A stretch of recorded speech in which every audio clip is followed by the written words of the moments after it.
Somewhere in the vast expanse of the Arabian Sea, the single most destructive warship ever welded together by human civilization is doing something that would shock every naval strategist from a century ago. It is standing still. The USS Abraham Lincoln, a nuclear-powered floating airbase hauling nearly 100 combat jets, capable of erasing targets across thousands of miles, isn't moving forward.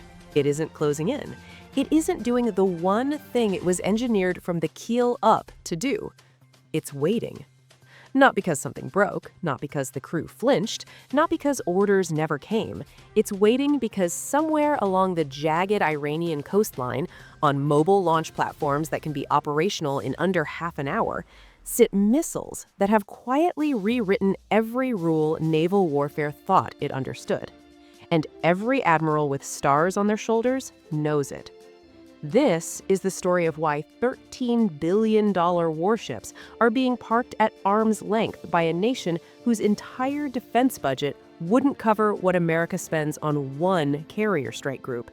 This is the story of Squirter missiles, saturation mathematics, and the slow, deeply uncomfortable realization that the most dominant naval force the world has ever produced is now facing a category of threat it was simply never built to beat. The USS Gerald R. and the USS Abraham Lincoln together represent $13 billion in construction costs before a single aircraft ever touched their decks. Combined, they can launch nearly 200 combat aircraft, capable of striking targets anywhere on the planet. Together, they are the physical spine of American military power projection, the iron argument that has kept the United States supreme on the world's oceans for nearly 7 decades. And both of them are parked hundreds of miles from Iranian shores. The reason isn't Iranian air defenses. It isn't enemy submarines coiling beneath the surface. It isn't Iran's conventional navy, which in any honest, open ocean confrontation with an American carrier strike group would simply cease to exist. What's holding $13 billion in the world's most advanced naval hardware at a safe and deeply humbling distance is something far simpler, far cheaper, and far more dangerous. Missiles that are airborne within minutes. Missiles that hit Mach 3 before your defensive systems finish waking up. Missiles that arrive before the procedures designed to stop them have even properly begun. Iran's rapid-launch anti-ship ballistic missiles, tagged Squirters by naval analysts, aren't just reshaping this conflict, they are reshaping naval warfare permanently, and they are demonstrating live in real time that even the most expensive and sophisticated weapons platforms on Earth carry structural vulnerabilities that no defense budget can simply purchase away. The nickname Squirter doesn't describe a warhead size, it doesn't describe range or speed, though both are terrifying. It describes the single quality that makes these weapons so tactically monstrous: how fast they leave the ground. Liquid-fueled ballistic missiles need hours. They demand complex fueling procedures, extended setup windows, and the kind of visible preparation that spy satellites spot and targeting committees queue up for a strike. Squirters run on solid fuel. They can receive a launch order and be off the ground within 15 to 30 minutes. Mobile launchers parked along Iran's 1,500-kilometer coastline can absorb fresh targeting data and fire almost immediately after repositioning. By the time an American satellite detects launch preparations, by the time that data travels encrypted through layers of command, by the time commanders on a carrier strike group assess their options, the missiles are already flying, already committed, already past the point where any preemptive response matters. That compressed launch window destroys the one advantage that American reconnaissance and precision strike doctrine depends on most.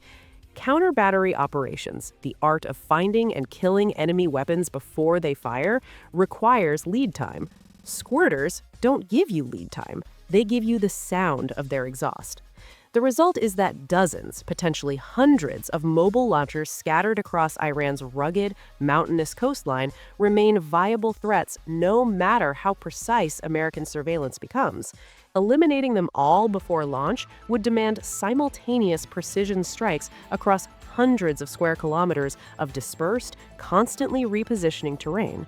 No military on Earth can execute that cleanly. Not even the one with a $900 billion annual defense budget. Iran's Khalij Fars family is where the engineering gets genuinely alarming. The Khalij Fars, Persian Gulf in Farsi, descends from the Fateh 110 short-range ballistic missile. It throws a 650-kilogram warhead.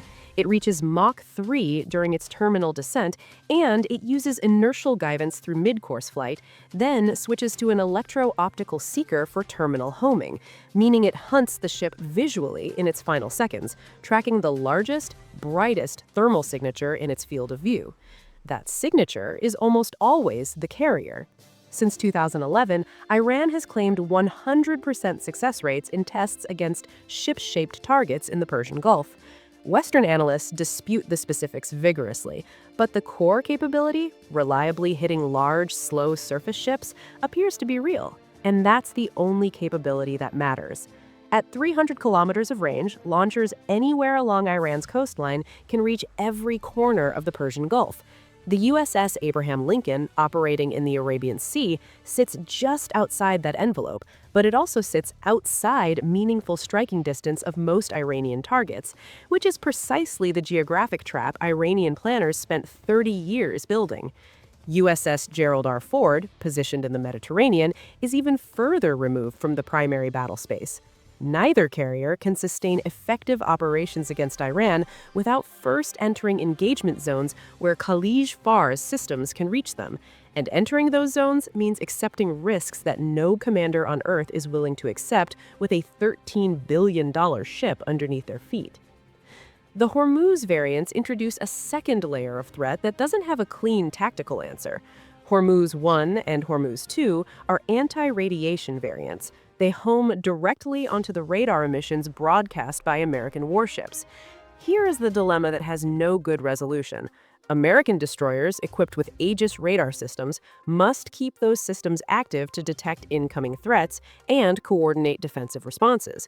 But every second those radars broadcast, they're transmitting the precise electronic signature that Hormuz variants use as their homing signal. The radar that saves the ship is simultaneously the beacon guiding missiles towards it. Turn the radars off and you're blind. Keep them on and you're a lighthouse for incoming fire. This isn't a training problem. This isn't a question of better crew performance. It is a baked-in tactical contradiction that forces American commanders to accept serious, unresolved risk on every watch. There's no option that doesn't cost something significant. The choice isn't between safety and danger. It's between two different flavors of danger, neither of which anyone designed a satisfying escape from. Geography doesn't cooperate with American doctrine in these waters. The Strait of Hormuz narrows to 21 nautical miles at its tightest point. The broader Persian Gulf spans just 25 to 250 nautical miles between Iranian and Arab shorelines. American carrier strike groups are designed to operate with defensive perimeters extending hundreds of miles in every direction, deep buffers of ocean in which escort aircraft and ships have room to intercept threats before they reach the carrier. The Persian Gulf compresses that buffer into dozens of miles. Suddenly, threats can converge from multiple directions simultaneously with almost no warning distance to work with. Missiles fired from Qasem Island can reach targets anywhere in the southern Gulf. Launchers near Bandar Abbas cover central Gulf shipping lanes. Systems along the northern coast cover approaches from the Arabian Sea. Stack those overlapping coverage zones on a map, and what emerges is a picture with no truly safe corners, a body of water where a determined saturation attack can arrive from enough directions at once to saturate any realistic defensive arrangement. The mathematics of missile defense in the Persian Gulf are not ambiguous. Each Arleigh Burke-class destroyer carries roughly 96 vertical launch cells, a mix of Tomahawks, SM-series interceptors, and anti-submarine weapons. Ballistic missile defense interceptors typically number between 16 and 24 per ship. The Ford Strike Group's 3 destroyers provide approximately 48 to 72 total ballistic missile defense interceptors for the entire formation. In February 2026, Iran destroyed it could fire over 100 ballistic missiles in one day. If Iran launches 200 ballistic missiles simultaneously, the entire defensive magazine is expended before the salvo is half finished. Assume a 70% intercept rate. Generous under saturation conditions, 60 missiles still penetrate. One missile carrying 650 kilograms of explosive at Mach 3 will kill a destroyer on impact. 3 or 4 hits sink it outright. Against the carrier, even one successful strike cascades through critical systems: the electromagnetic launch system, the advanced arresting gear, the weapons elevators. Any one of those nodes goes down and flight operations stop. When flight operations stop, a $13 billion carrier transforms from the world's most powerful conventional weapon into a $13 billion liability that requires protection instead of providing it. Every escort destroyer shielding a crippled carrier is a destroyer no longer contributing to any offensive campaign. The engagement timeline from launch to impact is where the arithmetic becomes personal for every crew member in that strike group. Khalij Far's missiles cover 300 kilometers in roughly 3 to 4 minutes. Satellite or radar detection eats several seconds for initial processing. Transmitting that threat data through encrypted communications to ships eats more seconds. Aegis combat systems must calculate intercept solutions and prepare interceptors for launch. Under ideal conditions, the complete cycle from first detection to intercept attempt takes 60 to 90 seconds. That leaves perhaps 2 to 3 minutes for actual engagement before missiles enter terminal phase. Terminal phase is where it gets worse. As the missile descends, radar horizon geometry and sea clutter together degrade tracking reliability. The electro-optical seeker activates. The missile is no longer dependent on external guidance signals. It is no longer vulnerable to jamming. It is hunting visually, locking on to the largest thermal signature in its field of view. At this point, the missile is functionally autonomous. One mistake earlier in the response chain, 1 second of hesitation, 1 system latency, and there is no recovery window. Iranian strategy was never premised on one spectacular, decisive volley. It is premised on numbers, specifically on overwhelming numbers deployed faster than any defensive architecture can systematically absorb. Intelligence assessments place Iran's total ballistic missile inventory between 3,000 and 5,000 rounds. Hundreds of Khalij Fars and related anti-ship variants are believed operational and ready. Mobile launchers can relocate after firing, making counter-battery retaliation profoundly difficult even after the first salvo. Underground storage facilities near Bandar Abbas and other coastal installations protect inventories through extended campaigns. Iran demonstrated in February 2026 it could sustain over 100 ballistic missile launches in a single day.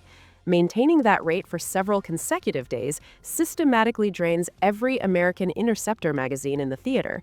Aegis destroyers exhaust their loads, forcing withdrawal to distant ports for rearming, or leaving carriers exposed during the most dangerous operational windows.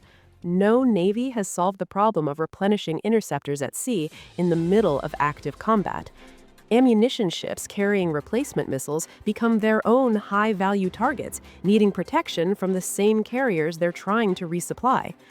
The operational tempo required to defend against a sustained Iranian missile campaign cannot be maintained beyond several days before the entire defensive structure begins collapsing under its own consumption rate. Iran has been transparent about this from the beginning. In 2013, Iran's deputy defense minister stated publicly that American naval fleets had retreated following Khalij Far's tests. The specifics of that claim remain debated, but the strategic intention behind it was never ambiguous. Iran developed anti-ship ballistic missiles for one explicit purpose: to carve out geographic zones where American carriers cannot safely operate. The objective was never necessarily to sink carriers outright. It was to push them far enough back that their combat effectiveness fundamentally degrades, to win through displacement rather than destruction. It has worked. Carriers operating 400 to 500 miles from their targets can still launch aircraft, but every operational metric declines. Planes fly longer distances, consuming more fuel and spending less time over target. Tanker aircraft become mandatory for nearly every mission, adding coordination complexity, additional vulnerability, and compounding strain on already stretched logistics chains. The sustained strike tempo that made carrier aviation the definitive force in every major conflict from the Gulf War through Iraq and Afghanistan simply cannot be replicated from these distances. Iran cannot defeat American carriers in direct combat. It doesn't need to. What it can do, and has done, is make the cost of deploying them high enough in risk and operational limitation to reshape the strategic calculation entirely. The current positioning of both carriers is not a coincidence or a temporary adjustment. It is the physical realization of an anti-access strategy 3 decades in the making. The USS Gerald R's technology doesn't solve the underlying problem.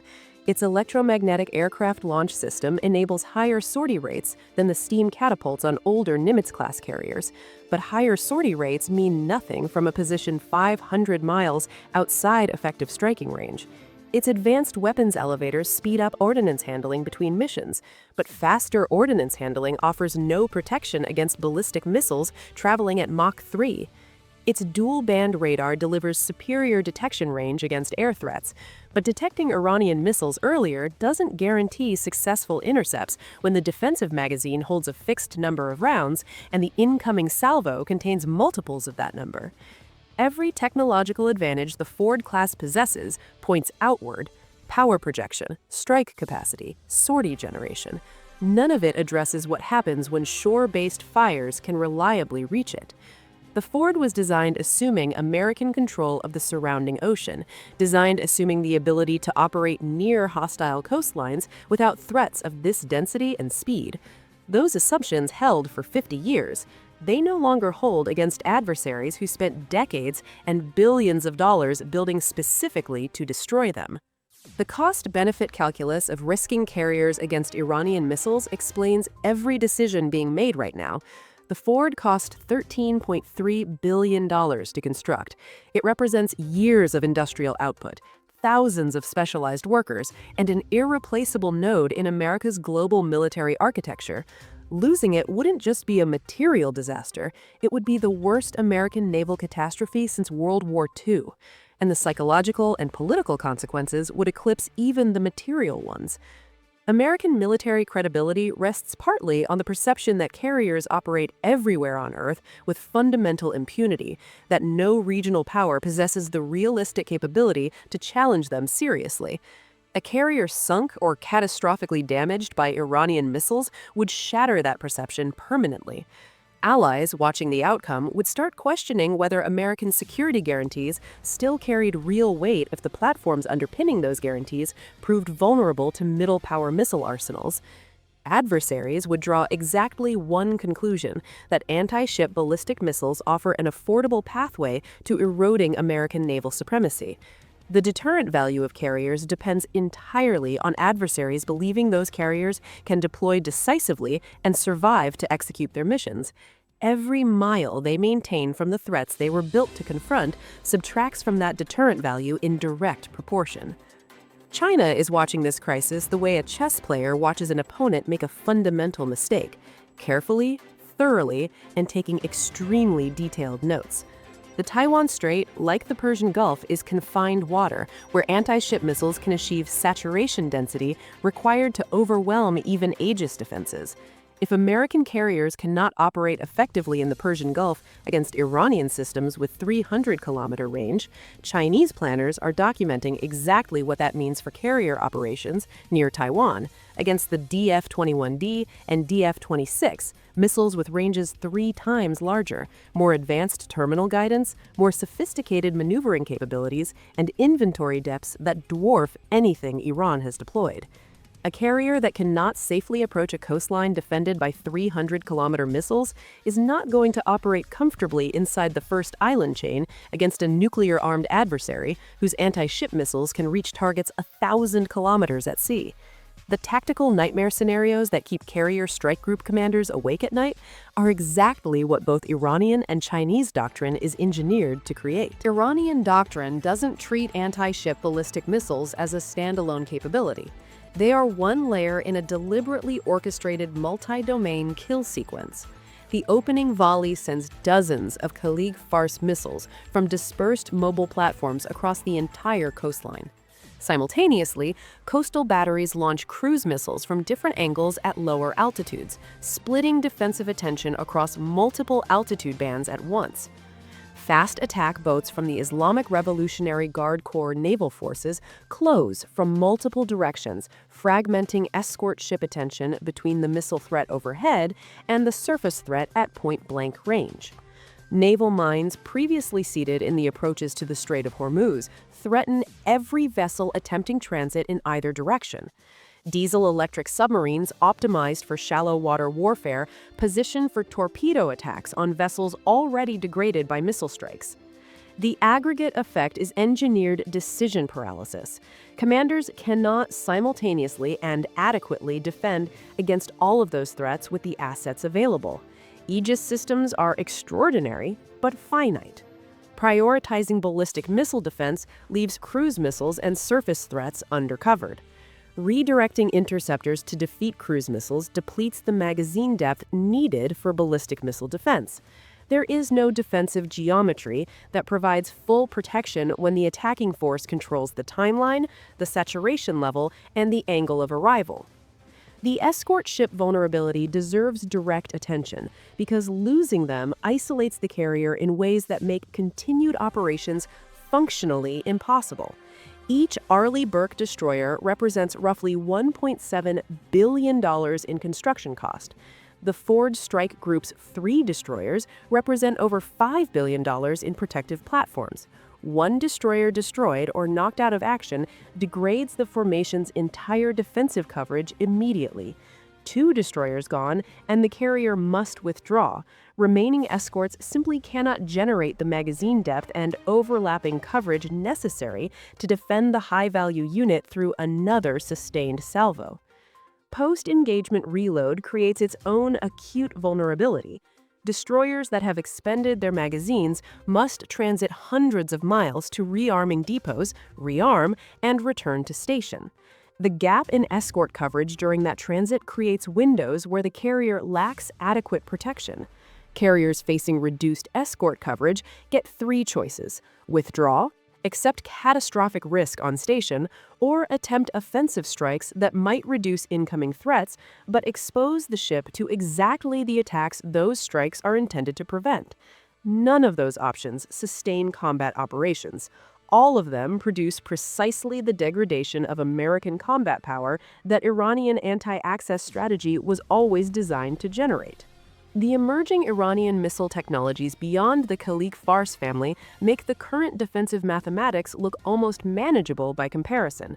The Fatah hypersonic missile, unveiled in June 2023, represents a generational step in threat capability that existing defensive systems were not built to address. It reaches between Mach 13 and Mach 15 during portions of its flight path. Its maneuverable warhead alters course through both exo-atmospheric and endo-atmospheric flight phases, reducing intercept probability with current systems to values that approach negligible. SM-6 interceptors, THAAD batteries, even theoretical platform upgrades. None were designed to engage a hypersonic maneuvering target. The physics of intercepting an object at those velocities while it simultaneously shifts trajectory are not problems that software patches resolve. They require entirely new defensive architectures that do not yet exist in deployed form. If the Fatah achieves full operational anti-ship status, carrier vulnerability in the Persian Gulf region doesn't become worse, it becomes absolute. No currently deployed or near-term defensive system could reliably engage coordinated waves of hypersonic anti-ship missiles. The only viable defense would be preventing launch through preemptive strikes, but hypersonic missiles on mobile platforms dispersed across Iran's strategic depth sit beyond the reach of carrier aircraft operating at the standoff distances that survival now requires. The dilemma becomes circular. There is no military solution that doesn't require accepting risks that no single commander has the authority to accept alone. Enhancing missile defense to counter these threats has no quick solution and no quick timeline. Additional Aegis destroyers would provide deeper interceptor magazines, but each one costs $1.7 billion and takes 3 to 4 years to build. Providing adequate magazine depth against Iranian saturation attacks would require dozens of additional hulls beyond current force structure. The shipbuilding industrial base doesn't have the capacity to deliver them in any reasonable timeframe. The funding required would approach $100 billion, exceeding the entire shipbuilding budget across multiple years. Developing interceptors capable of reliably defeating hypersonic maneuvering threats requires decades of sustained R&D investment. The Glide Phase Interceptor program remains in early development, with no deployment timeline before the end of this decade at the earliest. By the time new systems reach operational status, adversaries will have developed countermeasures and more capable delivery systems. This cycle has defined offensive-defensive missile technology for decades and shows no signs of breaking. Offense remains cheaper, simpler, and faster to develop than the systems required to reliably neutralize it. Standard Missile 6 interceptors cost approximately $4 million per round. Fully loading each destroyer in a strike group with maximum interceptors runs roughly $100 million per deployment, and that expenditure recurs every deployment for every ship, creating recurring annual costs in the billions. Iran produces anti-ship ballistic missiles at a fraction of the per-unit cost of the interceptors required to defeat them. The exchange ratio favors the attacker financially just as decisively as it favors the attacker tactically. Marco Rubio publicly acknowledged this arithmetic. Iran produces 100 missiles monthly. The United States produces 6 or 7 interceptors monthly. No sophisticated strategic analysis is required to understand what that gap means in a sustained exchange. Only arithmetic. Political pressure to demonstrate resolve creates expectations that carriers will deploy regardless of the tactical military realities arguing against it. When USS Gerald R was ordered to the Mediterranean in February, the decision reflected political imperatives as much as military ones. The desire to project strength, to signal commitment to regional partners, to communicate American resolve through the visible presence of the world's largest warship, those imperatives took precedent over the operational realities commanders were almost certainly articulating behind closed doors. This pattern recurs across decades. Carriers deploy to communicate what a press release cannot. The result is platforms costing $13 billion, positioned hundreds of miles from where they need to be to achieve their military objectives, generating reduced sortie rates while being publicly presented as fully capable deterrent forces. The broader strategic implications extend well beyond Iran to fundamental questions about what kind of navy the United States actually needs and whether the navy it currently fields matches the conflicts it is most likely to face. The United States operates 11 aircraft carriers as the centerpiece of its global military posture. Annual operating costs for the carrier fleet exceed $15 billion, not counting construction costs or aircraft procurement. If carriers cannot operate effectively in contested littoral environments where shore-based fires can reach them, their utility shrinks to permissive environments where they face no serious threat. But permissive environments, by definition, don't require the overwhelming force carriers were built to deliver. The strategic logic of a carrier-centric navy begins dissolving precisely when the missions those carriers exist to perform become unachievable because of the vulnerabilities those missions would expose. Alternative force structures, submarines, unmanned systems, distributed platforms, offer fundamentally better survivability in the environments where serious conflict is most likely to occur. Virginia-class attack submarines, at $3 billion each, can operate in areas where carriers can go not at all. They carry Tomahawk cruise missiles, enabling strike missions without concentrating $13 billion of irreplaceable national power in a single hull visible on every radar in the region. Current Navy plans continue building Ford-class carriers while maintaining submarine force levels flat. Every dollar committed to carrier construction reduces funding available for the systems that might actually prove decisive when it counts. The arguments for maintaining the carrier fleet cite versatility, visibility, and the ability to respond to unpredictable crises with scalable, flexible force. Those arguments have genuine merit in lower-intensity contingencies and permissive environments. But versatility becomes strategically hollow when the platforms providing it cannot survive in the scenarios where their combat power would be most consequential. The institutional barriers to change are not subtle. Carrier battle groups employ tens of thousands of sailors and sustain an enormous industrial base spread across multiple congressional districts. Shifting investment away from carriers threatens jobs, threatens contractor relationships, and threatens the political coalitions that have funded naval appropriations across generations. Until a carrier is actually sunk by anti-ship missiles, those institutional forces will likely continue outweighing strategic logic in procurement decisions.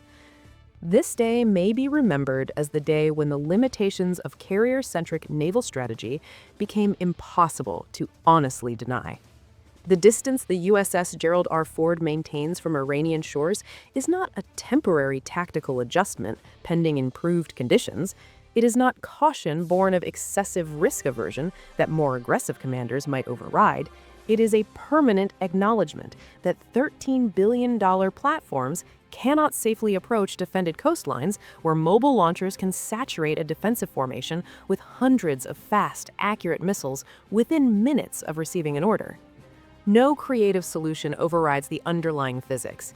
Carriers making 30 knots cannot outrun missiles traveling at Mach 3.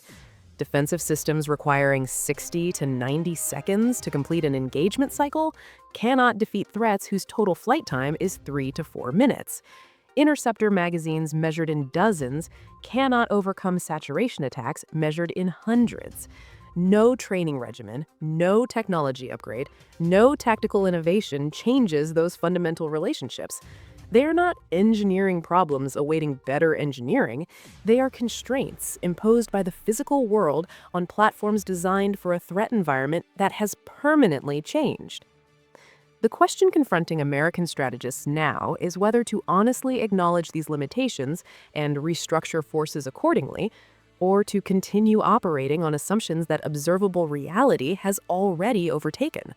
Current evidence suggests institutional preference for maintaining existing structures over acknowledging the strategic dead end those structures are accelerating toward. The USS Gerald R. will eventually return to Norfolk. Press releases will cite sorties flown and capabilities demonstrated. Congress will continue funding additional Ford-class carriers based on briefings that do not fully represent the conditions under which those carriers actually had to operate. The next crisis will find another carrier group maintaining another carefully calculated standoff distance from another adversary's missiles, while the gap between perceived American naval power and actual power projection capability continues quietly widening. This cycle will continue until the unthinkable actually happens, until a carrier is sunk. Only then will institutional resistance to fundamental reassessment potentially weaken enough to allow honest strategic adaptation. But waiting for catastrophe to force change is not strategic planning, it is strategic malpractice of the highest order. The warnings are visible in the standoff distances carriers maintain. The lessons are embedded in the technical specifications of Iranian anti-ship missiles. The implications are calculable from the mathematics of defensive limitations against saturation attacks. What remains genuinely uncertain is whether American naval strategy will evolve to meet these realities before disaster converts the choice from optional to mandatory. The carriers standing off from Iran's Squirter missiles are not simply avoiding a tactical threat in a regional confrontation. They are revealing the shape of naval warfare as it will actually be fought, and America's profound challenge in adapting to that shape in time. The Navy that dominated the world's oceans for 7 decades must transform fundamentally, or accept gradual strategic irrelevance. Transformation demands the institutional courage to admit that the platforms and doctrines that produced past dominance may be precisely what guarantees future failure. Iran's anti-ship ballistic missiles, launched in minutes from mobile platforms distributed across 1,500 kilometers of coastline, represent one version of that future, A future that does not belong to massive capital ships concentrated into single $13 billion targets. A future that belongs to distributed systems, surviving through dispersion, platforms projecting power without concentrating value in configurations that saturation attacks were specifically designed to exploit. The sooner American naval strategy accepts this reality, the better positioned it will be for the conflicts that actually matter. But acceptance requires admitting that billions already spent may not produce the capabilities that future conflicts will demand, and confronting the institutional forces that have shaped American naval investment for generations. The withdrawal of American carriers from Iran's missile ranges is not a tactical footnote. It is a strategic transformation unfolding in real time, narrated not in official statements or press briefings, but in the kilometers that separate warships from coastlines. Those kilometers tell a story that no press release will publish. They tell the story of a fundamental shift in what naval power means, what it can achieve, and precisely where its limits now exist. And those limits are only going to expand as missile technologies advance, as more nations field comparable capabilities, as the mathematics of saturation attacks continue favoring the attacker in every honest calculation. The age of carrier dominance is not ending in dramatic fleet engagements, where the lesson is unmistakable. It is ending in prudent withdrawals, in standoff distances that grow incrementally, in sortie rates that fall quietly short of campaign requirements, in interceptor magazines draining faster than they can ever be replenished. The challenge now is building a Navy suited to the reality those withdrawals are revealing, rather than one engineered for wars already fought and assumptions already overwritten by the weapons Iran has positioned along its coastline. Iran's Squirter missiles have delivered the answer in the only language institutional resistance cannot argue with, deny, or reframe. The answer is written in the oceans separating American carriers from Iranian shores, and that ocean is growing wider every single day.